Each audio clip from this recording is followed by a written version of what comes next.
Hey crafters, it's Sarah with Craft Test Dummies, and today I am super excited to show you guys Ranger Ink and Dina Wakley's new media acrylic paints. These are super awesome and they're unlike any other paint that Ranger currently offers.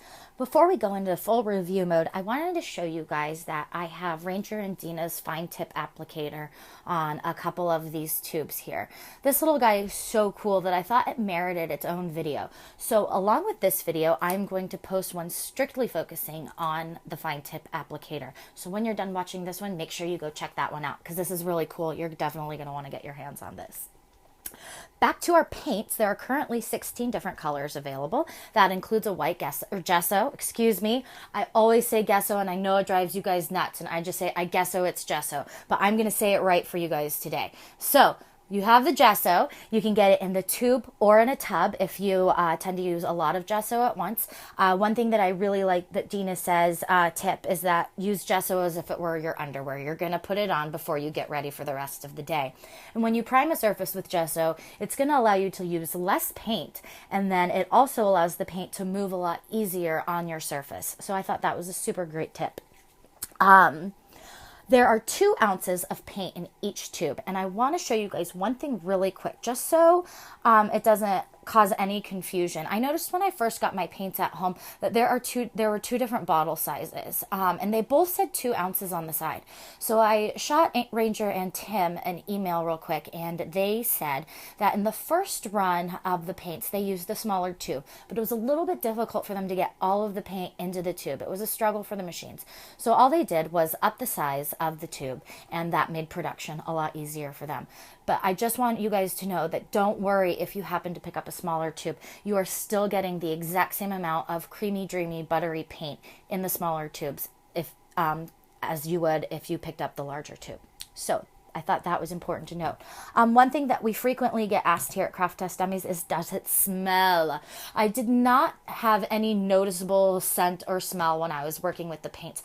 There's a little bit of a smell with the metallics, but nothing to where I felt like I had to open up a window or air my studio out at all. So what makes these different? Like I said, why are these different from the other paints in Ranger's line? If you are familiar with Diane's paints, the Dilutions, or Tim's Distress paints, you'll know that those are very fluid. They're very liquidy. They move around a lot on paper and in their bottles and stuff. These are heavy body acrylic paints, which means they're more like an artist quality. They hold their shape a lot. So I'm actually going to grab a different color really quick and show you guys what I mean by that. You don't need a lot of paint. With these, a little bit really goes a long way. And you can see here that this is keeping its shape on the tag. It's not going anywhere. It doesn't drip or fall or anything like that. It stays where it's going until you come in with your brush and move it around. So, I know I received a little bit of criticism in my last video with Diane, which is fine. I always like it when you guys ask questions. And it was that I wasn't doing it the same way that Diane did it, or I was using too much paint, to which, you know, I don't think I really used too much paint in the video. I just dipped my finger in it. Now, Diane works a lot out of the cap. I work out of the caps of her paints too, when I'm using the paint brushes and stuff. But it really depends on, you know, your guys' own style. Because I have a little secret. It's paint. There's lots of different ways you guys can use it. So I don't want you guys to get really strung up on doing something the right way or the wrong way, or making sure you're doing it just like the designers with Ranger. Diane herself says, life is hard enough as it is. Your art shouldn't be. So don't get too stressed out, okay, you guys? Another person mentioned, why would you use paint with a stamp? Well, here at Craft Test Dummies, we put the test in test. We really try to run these products through the ringer for you guys. Now, if I was going to recommend for you guys to get a super crisp image, would I say use a paint with a brayer? No, I would not suggest that when you want to get a nice stamped image. But can you use a paint and brayer and use it on a stamp? Absolutely. And so, again, just don't get too hung up when you're making things. Just be happy, have fun, make art. See, it works. It's not the best image. It's not totally opaque, but it works. You can do that with your paints. So I want to make sure you guys know that. Another thing is that these do work really well with water. Would you normally use an acrylic paint to water down and use it as a watercolor? Probably not. But you definitely can do it. I've even seen Dina do it. So here in my art journal, I've already put down some gesso. And yes, I know I'm going to go ahead and get paint on the back of my art journal there. That's no big deal. You can go ahead and wet your surface first. You can see I do have some paint on it already. Let me go ahead and clean my brush here. And Dina works with a dry brush. I had never seen anybody start painting with a dry brush before, but once I started, it was really cool. I'm kind of in love with using a dry brush now. Okay, I got my surface wet. Yes, it's still wet, Sarah. And let's go ahead and we'll do some yellow. You can work directly on the page, put a little bit of paint on your page, or you can also work off of your craft mat.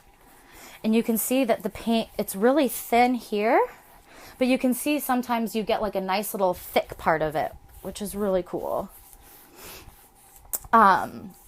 With one art journal page when I was playing with these, let me see if I can find it really quick. This I did all with Dina's paints. I stamped with foam stamps.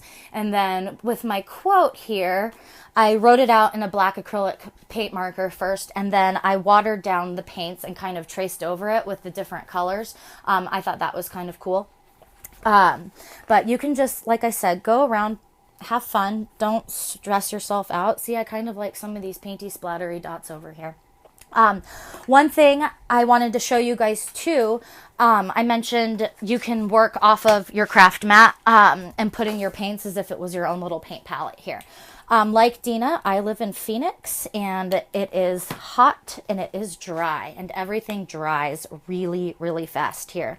If I walk out of my studio and I have a couple of blobs of paint on here like this and I need to go get a new Diet Pepsi, I come back, they've already started to solidify on the top. And you don't want that. Obviously, you want your paints to stay nice and wet as long as you can. So my solution for this, and it's not long-term, it's a short-term solution, is a souffle cup. This is a little 2-ounce souffle cup. Go to Costco and buy yourself a million of these for $2.99. These are awesome in your craft room and your kitchen. And all I'll do is I'll plop the cup over my little blobby of paint, and I can come back after 5 or 10 minutes and take this off, and my paint is still going to be nice and wet. So I really hope you guys liked my quick little spiel here on Dina's new media paints. To be 100% honest with you guys, I was a little bit intimidated by these when I first got them in the mail to review. And if you're familiar with Dina's work, you know that she makes some truly amazing and gorgeous creations. But I strongly suggest going out and watching some of her videos because she makes you so comfortable. I love hearing her little giggles in the background. And after watching a couple, I felt like Bob Ross making happy clouds and happy streams and trees and stuff in my own art journals. So make sure you check those out. I really like these paints. The colors are there, the texture is there, the thickness, the creaminess. These are so different from the other Paints and Rangers line. I suggest grabbing a couple colors that really speak to you and trying them out. Make sure that you guys check out the Fine Tip Applicator video and make sure you ask any comments or questions or criticism in the comment section of this. I hope you guys have a super great day and stay crafty.